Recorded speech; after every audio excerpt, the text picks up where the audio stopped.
Good evening, welcome back to In the Khud. This is 12th April 2023, 7:13 p.m. and I'm running late. So I've got a rush. And today's day, if I have to summarize in a few lines, it's almost like I've been given a mic at the end of the day. Here, sir, summarize your day. How was it? I have documented a few things actually. I'll just go through the Notion page. So I'll read from here.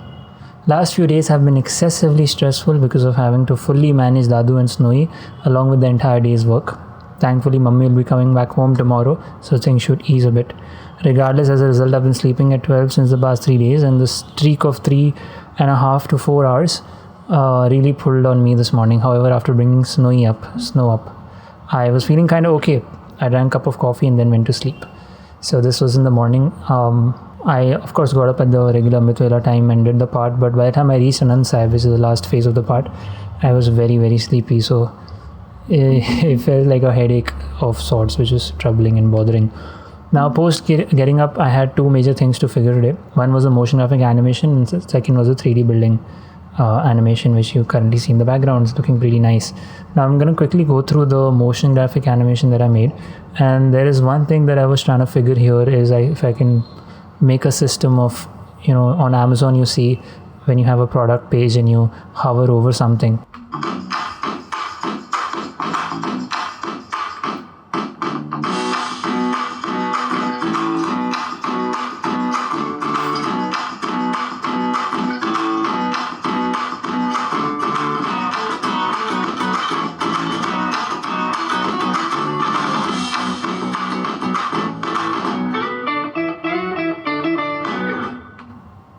Nice. So the first time that I was discussing this video, I had mentioned how the video ending and starting at the points where the song actually starts and ends is so important and crucial to make like a pro looking animation. So that's one thing I've super nicely figured out.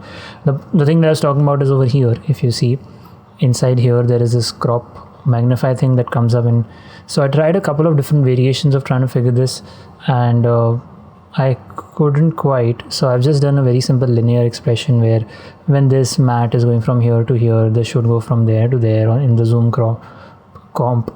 And it's not like a proper rig. I wanted to be actually in the center always, and did not quite have the time to figure that. But anyway, other than that, it's a pretty basic, pretty simple video. There's nothing much going on here that I need to document at the moment. So I have done that, and if the building render gets pushed to tomorrow, shouldn't be such a problem. Small things I've learned. Okay, this was important. So before starting this particular part where I took all of that and put it into my GeoNode system, I had to obviously work on the floors a little bit.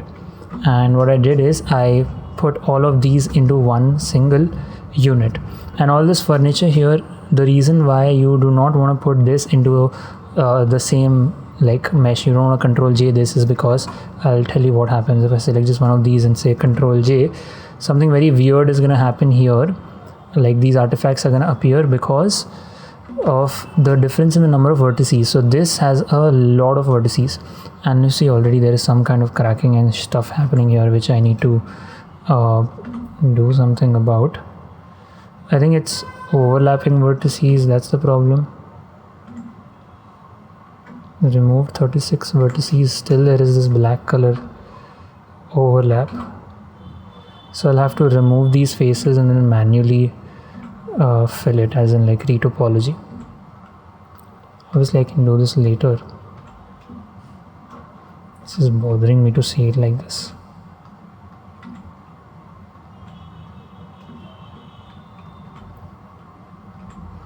I'll open up some gaps, I'll fill them in. So yeah, topology, I just like to keep clean topology. I have to like obviously straighten these out and stuff like this. Anyway, the thing I was talking about is these. One important thing that I figured is when you get free objects from cgtrader.com or any other website like this, we get 3D meshes like this furniture here. It is extremely important to decimate this, because I figured that only this particular thing was having like 400,000 vertices. And now I've decimated it to 0.1, so it has like I don't know how much, 4,000 vertices.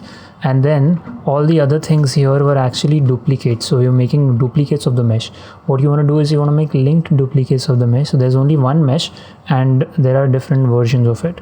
So these are all optimization tricks that are extremely important to make sure that you're especially in a very intensive scene like this where there's a lot happening in the overall structure. It's very important to have such optimizations in place, because these things, even the plant here was like a lot of vertices. These are in the final render. If you were to look at it from so far away, you are not even going to see it. It's just going to be so far. If you were doing a close-up, then it would actually make sense to have it high poly, but here it absolutely not needed. So that was one thing. Then I put it into my GeoNode system. Of course, I didn't get a lot of time to work on this project as such, but the thing that happened here is, of course, we've changed the system a bit, like it's not as symmetrical as it was earlier. So this side is a little asymmetrical, and that's how the actual structure is. But from the top, it's looking pretty nice, except for there are these lines here, which anyway is going to be the terrace at the top, so that won't be a problem. The only things left here now are the fact that I have to figure the elevator situation out here in the middle, where there is a proper space for the elevator. And I've also added these, these kind of curves which was there on the building. The more you reference the building, the more you come up with things which you kind of didn't understand in the first go. The one thing which is getting messed up is at the bottom. My pillars are obviously messed up, so I have to figure the calculations for that. Then other than that, everything else is pretty much the way it should be. I might go into one of these things and do some optimization, but it's not needed as such. Yeah, and the other thing that I have to figure is the fact that now that I've simplified it to just 2 collections which are doing it instead of how earlier it was, the rotation from earlier is happening a bit weirdly. It's happening kind of like on the side and then coming in towards the frame. So I have to somehow figure how this rotation thing was working and make sure that's happening from the center and not like weirdly like this. Origins is at where it should be, that's why it's scaling nicely. But yeah, I think it's fair to conclude that we are extremely close to finishing this project, and it's about time that we're going to be done with this project. We're at 8 minutes, so I have to probably stop recording now. And is there anything else? Need to be extremely careful using 3D models. I said this. Shift G select similar menu. I didn't find that very useful, but Shift L is very, very useful. It allows you to select linked. So when I was clubbing these things,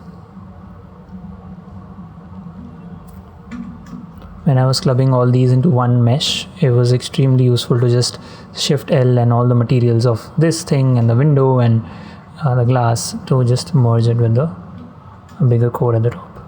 So here we are. It's been so amazing working on this 3D project, and I've learned so much. I've learned a ton. I've learned a ton.